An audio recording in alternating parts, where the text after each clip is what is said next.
मेरी इकलौती बहू काम नहीं करेगी।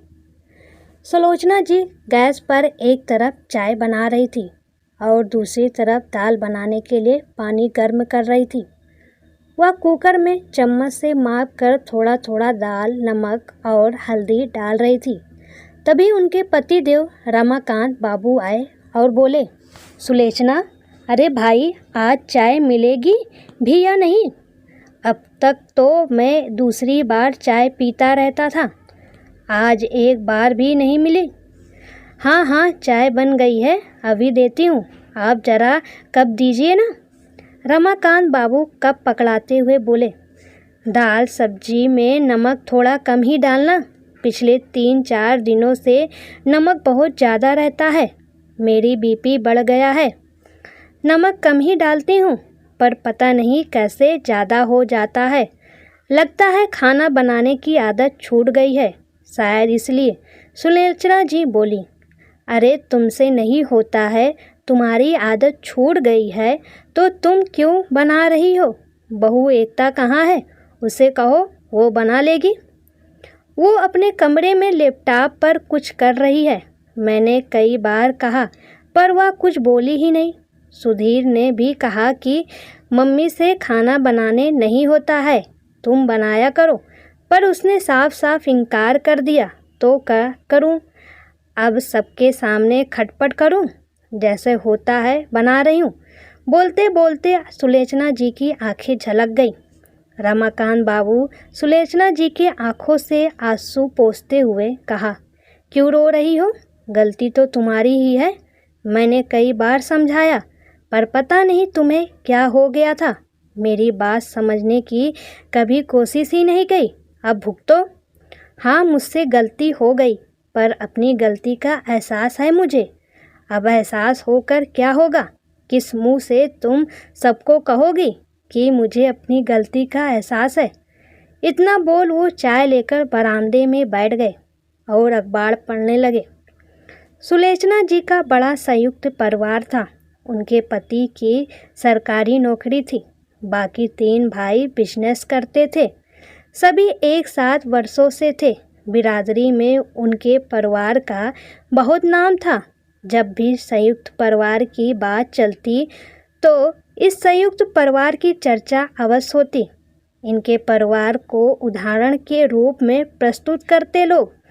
सुलोचना जी को एक ही बेटा है, बाकी सबके 2-2 बच्चे हैं। अभी पिछले साल उनके बेटे की शादी एकता से हुई है। एकल परिवार में पली बड़ी एकता इतना बड़ा संयुक्त परिवार देख उसे बहुत आश्चर्य हुआ। पहले तो डर गई कि इतने बड़े परिवार में खुद को कैसे एडजस्ट करेगी, लेकिन धीरे धीरे वह अपने आप को उसी अनुरूप ढालने लगी और सबका सहयोग भी मिलता गया। वह सबके साथ मिलकर काम बहुत ही तन्मयता से करती और सीखती भी। वह जो भी काम अपनी सास के लिए करती, जैसे बाल में तेल लगाना हो या फिर कभी पैर की मालिश करना, तो वह अपनी सास के साथ बाकी तीनों सास का भी करती। बहू के ऐसा व्यवहार देखकर सभी बहुत खुश थे। एकता धीरे धीरे अपनी चारों सास की लाडली हो गई। कुछ दिनों तक ठीक रहा, पर धीरे धीरे एकता की सास सुलोचना जी को बहू की ये आदत खराब लगने लगी। वह सोचने लगी कि यह मेरी बहू है तो सिर्फ मेरा ही काम करे, मेरी ही सेवा करे, बाकी सबका नहीं। उन्होंने अपनी बहू को कई बार समझाने की कोशिश भी की, पर एकता नहीं समझी। एक बार एकता छोटी सास के बालों में तेल लगा रही थी, तभी सुलोचना जी ने आवाज़ दी, एकता। जैसे ही सास के कमरे में गई, सुलोचना जी ने कहा, अरे तुम मेरी इकलौती बहू हो, तुम काम क्यों करोगी?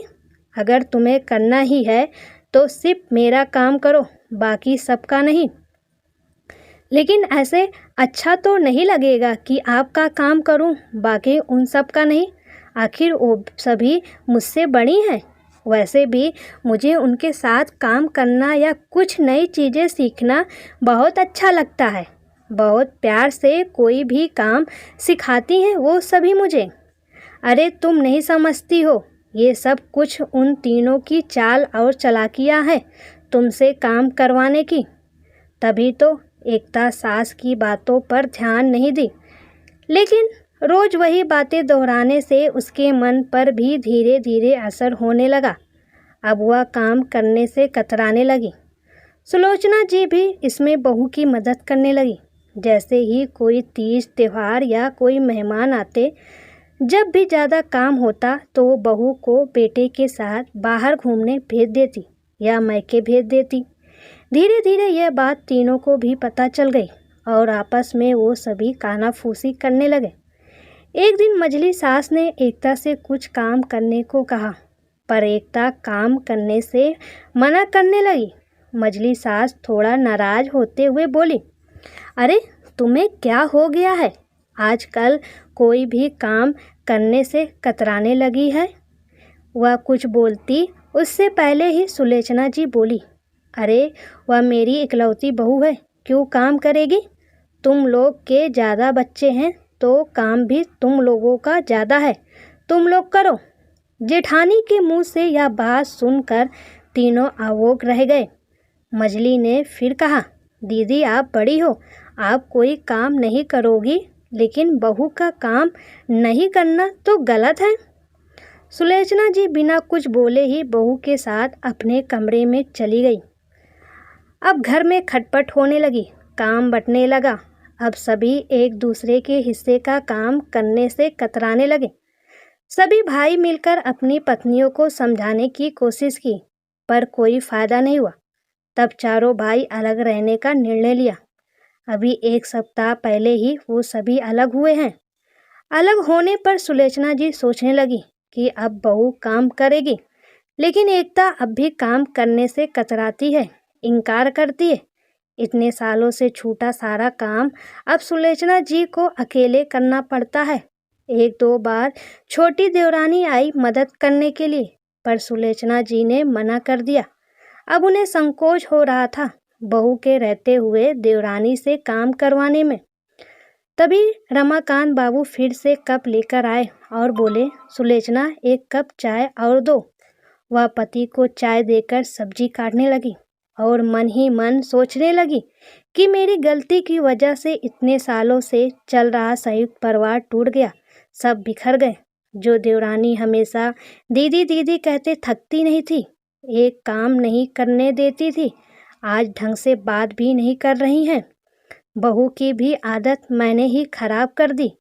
उन्हें अपनी गलती का आभास हुआ और अपराध बोध होने लगा। यह सब सोचते सोचते उनका ध्यान हटा और चाकू फिसल गई, जिससे थोड़ी सी उंगली कट गई। खून बहने लगा। यह देख छोटी देवरानी भाग कर आई और बोली, दीदी क्या हो गया, आपको कैसे उंगली कट गई? आवाज़ सुनकर वो दोनों देवरानी भी भाग कर आई। कमरे से एकता भी निकली।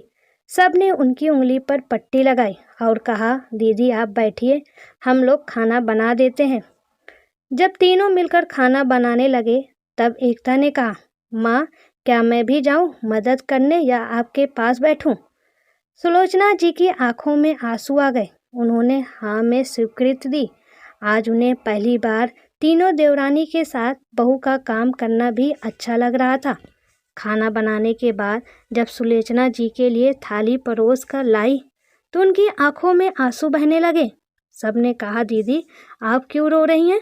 उन्होंने अपनी तीनों देवरानियों से कहा, मुझसे बहुत बड़ी भूल हो गई।